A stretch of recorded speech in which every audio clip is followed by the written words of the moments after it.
On June 14th, Smosh posted a video on their channel announcing the departure of Anthony Padilla, who himself had founded the channel over 10 years ago. That same day, Anthony posted another update on his personal channel, further outlining the reasons he left while also announcing his intention of becoming a solo YouTuber. While Ian Heacock's plans to stay with the channel and continue to produce content with the studio that they established, this marks the end of an iconic creative partnership that's about as old as YouTube itself.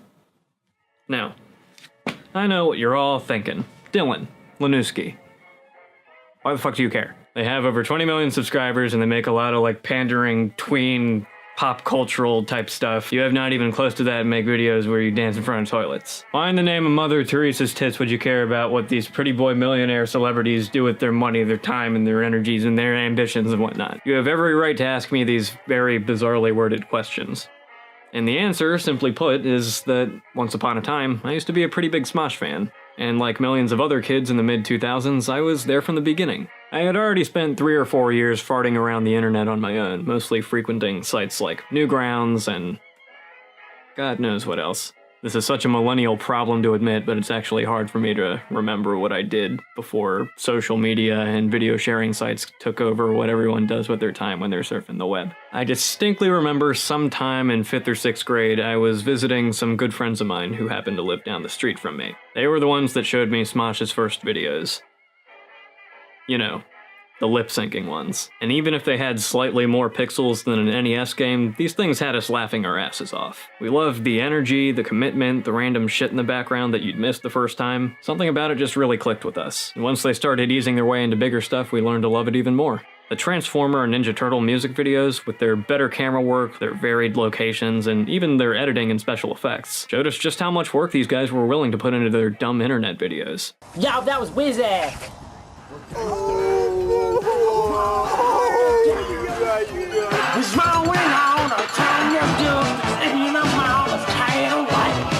And I'ma bust the cap.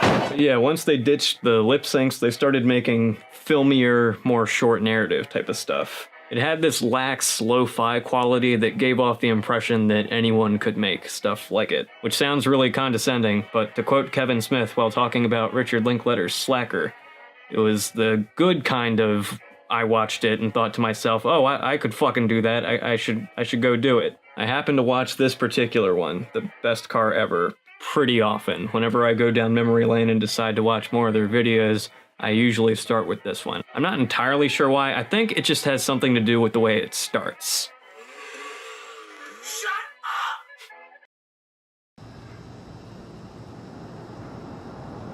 Yeah, there's no easing, there's no fading, it's just a hard cut onto the establishing shot. Ian's walking down the middle right here, and you already hear this really old, scraggly buzz that was common with a lot of mini DV cameras, which obviously these guys were using at the time. Just hearing that buzz alone actually takes me back to some of my earliest videos, which I would shoot. Actually, let me go get it. I think I have it over here, as a matter of fact. Dylan, your talking and pacing sounds different. Why is that? Could it be because you wrote out that first part because you wanted a proper introduction, and now you're trying to be more casual to appeal to people without sounding like a goddamn robot? Why, yes. What a rude, rude question. But yeah, here it is. This is a Sony DCR HC52. This was my first camera after I had used the crap out of what was called the Digital Blue Digital Movie Creator, which has since earned the affectionate nickname the Crap Cam from me.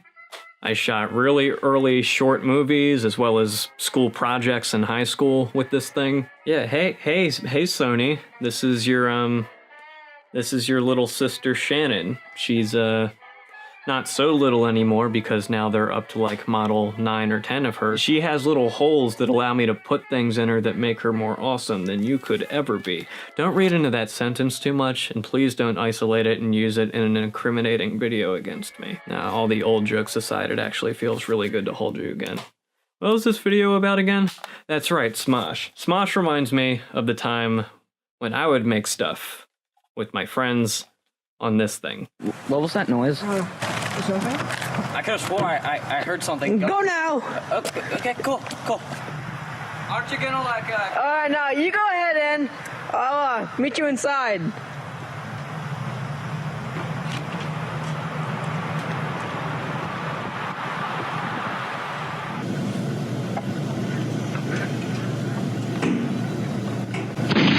So they would just keep making these sketchy type videos, bump up the quality of their camera work, their editing, the pacing, the acting even to an extent. But they had this really charming, again, like Laxbro vibe that I think appealed to a lot of people in my age demographic and the outskirts of whatever that is, I guess. I think the first major arc of theirs was this breakup saga they did that started with them having a fight on their latest video and then proceeding to split and find replacement partners.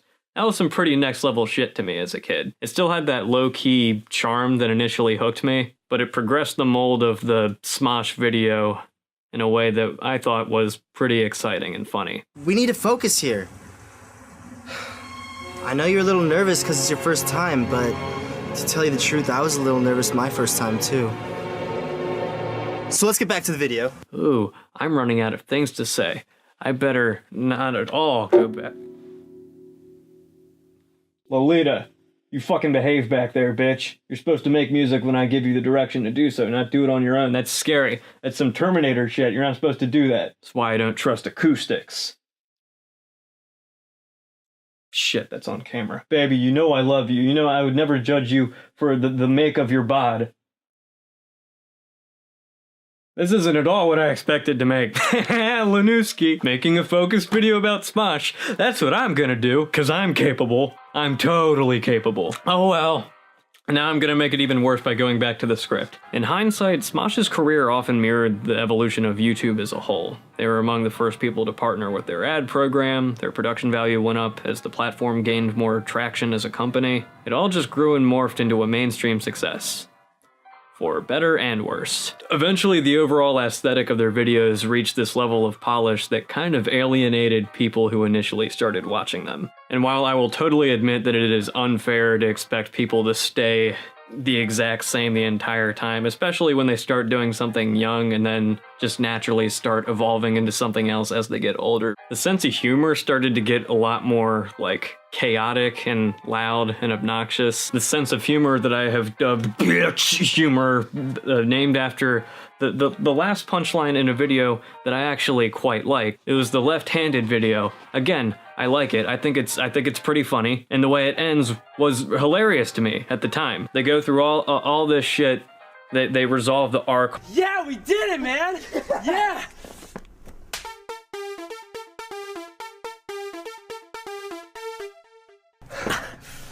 You just used your right hand! You owe me 20 bucks! Bitch! Bitch! Bitch! Bitch! Bitch! Bitch! Bitch! Bitch! That hurt my head.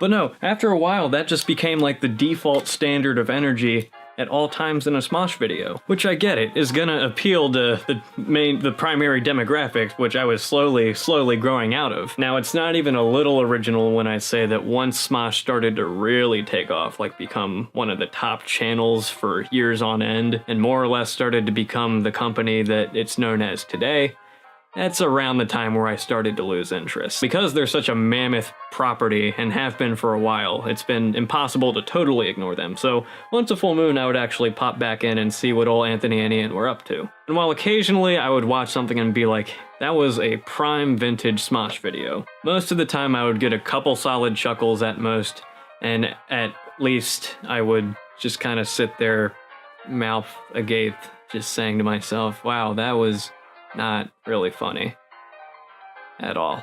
So naturally, as a young adult who had just now been disillusioned by the man in society and the phonies and whatnot, I start getting a little butt mad. I start raging at the fact that my former idols of online video creation are becoming this corporate entity with nothing but a bunch of shiny mainstream bullshit. The new faces, the frantic editing styles, the yelling, the obnoxious text and thumbnails. So now pretty much everything that every woke YouTuber knows is a cancer that must be exterminated has more or less been integrated into the brand that is Smosh. Smosh. Who changed my paladin into a f***ing girl? Girls are so gay! Trolled! Girlfriends are so gay! Yeah! Trolled! Trolled! Which, okay. Elephant in the room. I watch some pretty big mainstream YouTubers. I'm totally guilty of that. I'm not saying there's anything inherently wrong with watching a big channel that has very on-the-nose marketing and advertising techniques. I mean, I watch Game Grumps, I watch Casey Neistat, I watch Philip DeFranco, but these guys, at the very least, they utilize their branding in a way that complements their own personality, in a way that I, at least, find a bit more genuine. Obviously, it has something to do with timing, my age versus the time I started watching it. You might argue that my attempt to grow up, so to speak, is manifesting in a way where I'm like, oh, old? No, not good anymore. But that's bullshit, because there's plenty of stuff that I watched as a kid.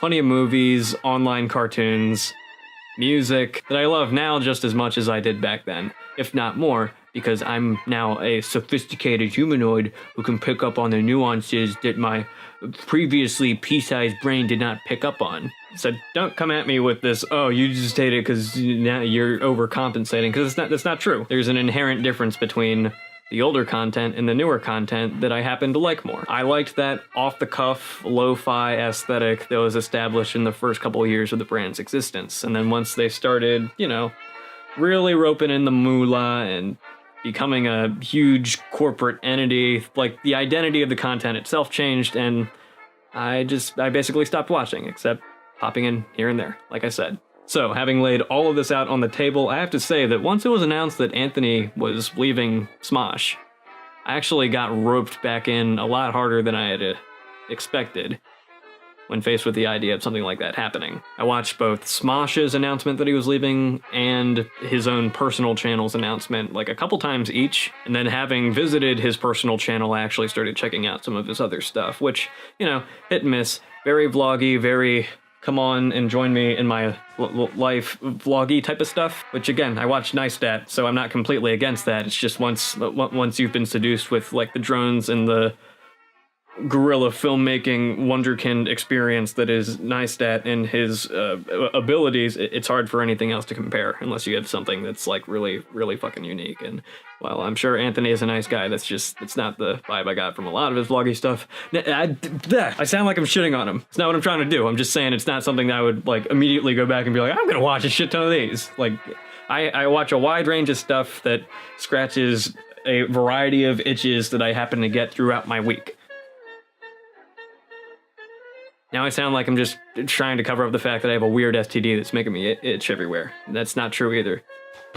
I'm having a full-scale meltdown. I'm sure you would have loved to capture this on film so I could show all my classmates back in class. Is that right? Fuck you, Sony. I didn't mean it. So anyway, after learning about his childhood a bit, some of the shit he had to go through, the more humble aspects of Smosh's beginnings, I mean, Smosh was a chat site that he started so he could hang out with his friends if he was, like, home and unable to go visit them. Then it turned into a place for him and his best friend to post their hobby videos, and millions of people started watching them, which then proceeded to turn into a lucrative as fuck media brand. That's some American shit right there. I'm sorry. I gotta respect that. So this whole past week, I've more or less been marathoning a lot of Smosh's stuff. Not all of it, mind you. They've been working in a way that pretty much guarantees I'll never be able to do that for the last, like, 5 years now, so no to that. But I did happen to dip my toe in a little bit of each era, so to speak, of Smosh's history. Their lip syncs, their early sketches, their recurring characters, their original music videos, up until the last 3 or 4 years or so, where they more or less decided to start making BuzzFeedy type shit. I really hit the nail on the head with what probably drove me away from it just now. I even did something that I never thought I would ever do and watch their entire first original movie, the Smosh movie. And, it's not very good. Like, I know I'm in sentimental mode and I'm supposed to go down memory lane right now, but it wasn't good. I wanted to say I at least liked it for what it was, but I honestly didn't really like what it was because, all right, there are 2 very well done but highly critical movie reviews of this movie, one by I Hate Everything, one by Ralph the Movie Maker, and unfortunately I agree with about 85-90% of pretty much everything they have to say about the movie. But I ain't trying to start shit, so I'm just gonna I'm gonna do like a nice version of what I think. It was a movie Good job, Dylan. I think the movie as a whole had a real identity crisis of what it was trying to be. And I'm sure a lot of that came from, you know, the newbiness that comes with making your first movie, which, believe me, I know all about, so I can empathize with that. But I guess at the end of the day, if you're going to call something the Smosh movie and then you release it and then one of your older fans watches it and only gets glimpses of what they consider to be Smosh, like even by today's standards, disappointing experience. For what it's worth, though, I did laugh a couple of times. Like, unironically, I laughed. There's this part where they get trapped in this ad, like a vet coming home type of commercial, and then right before the couple's about to embrace, they just slam into them from the sky. That felt like fucking Smosh. Just stupid, high energy bullshit that gets like punctuated into long stretches of like mundane, dry humor. So it was pretty okay in snippets, and then the rest of it I unfortunately didn't enjoy very much. So closing thoughts. I'm gonna take these off because I think I tend to act less like a goofball when they come off. Whether my big fronting self wants to admit it or not, Smosh is a big part of my childhood, my adolescence, and my drive to make any kind of internet video. It started as a young kid watching older young kids make goofy videos that they thought were funny, which incidentally, I also happen to find funny. I stuck with them for a few years, watching them grow, watching them refine their craft of making goofy shit, and enjoyed it for quite a bit. Eventually, the money started to overtake it, and these kids were now young adults working in tandem with a company, a network, to make stuff that still appealed to that young kid who started initially watching their stuff. And for a lot of people, it did work. They don't have 20 million subscribers for no reason, that's for sure. But I think a lot of that has to do with the fact that, like I said, their channel mirrored the growth of YouTube in general. So different things started trending, different formats started to take precedence over other formats, and the business-minded approach to grab as many eyes as possible just, grabbed hold of it. Part of me is still mad about it, a little less so now that I've actually started to reevaluate my relationship with these motherfuckers. I was really hoping by making this kind of video I would be able to come to some profound conclusion of some sort, some kind of organized retrospective-y type of thing, but I don't think this was ever going to be like that. I think this is more about me just coming to terms with the fact that not everything stays perfect forever. Not everything fits forever. I've gone on to watch and appreciate other channels, many other channels of different subject matters, of different styles, of different agendas, of different ideologies, what have you. Even some that are pretty mainstream. It's just Smosh, unfortunately, doesn't really do that for me anymore. In hindsight, I really like their stuff because there is this low effort yet high effort at the same time that more or less gave me hope that, hey, maybe I could do this someday. Maybe I could make shit that people laugh at and watch over and over again. Even if I do have to dress up as 20 different characters and do a bunch of voices like I'm some kind of knockoff Monty Python. If that's what it takes, I'll fucking do it. These guys are doing it, why not me, right? But yeah, I'm gonna attempt to close this. Anthony, leaving.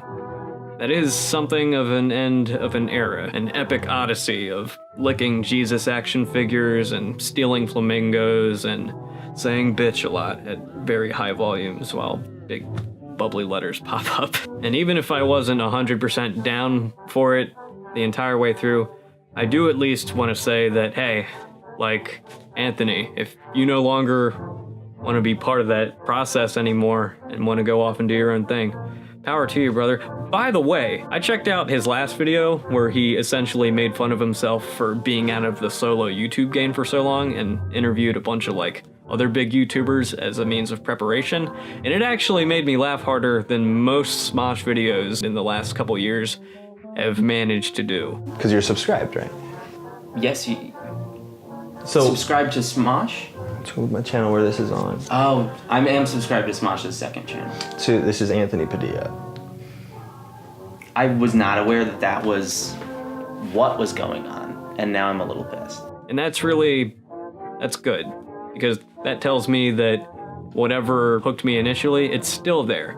And maybe by breaking the shackles of confinement to a brand that you don't necessarily have that much investment anymore, you can continue to grow as a person, continue that journey just by taking a different path. And, you know, I can respect that. And yeah, I'm not like a reborn Smosh fan of any kind. I just want to express my appreciation for what you guys have accomplished and for the ways you inspired me years back and continue to inspire me, because I still go back to that shit. Like, some of that shit just really holds up in my book. It remains to be seen if what you end up making on your channel ends up retaining my attention. But as a sign of solidarity and respect and appreciation, I do at the very least want to make it possible for me to see whether or not you're able to pull that off. So, yeah. I'm not entirely sure how you end a piece like this. You know, like a fucking Frankenstein that's half well-organized think piece and half stream of conscious bullshit. I will say that because I've been researching and reviewing their stuff so much this past week now, like, all of my recommendations are Smosh, and I'm not really crazy about that, but I guess I'll just watch a shit ton of Watch Mojo until it, like, shifts the recommendations somewhere closer to where they were before this week.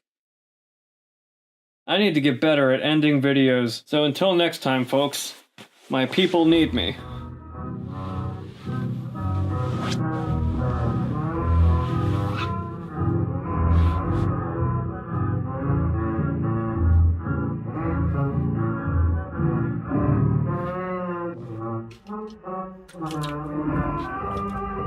Good luck, Anthony. I hope you find what you're looking for.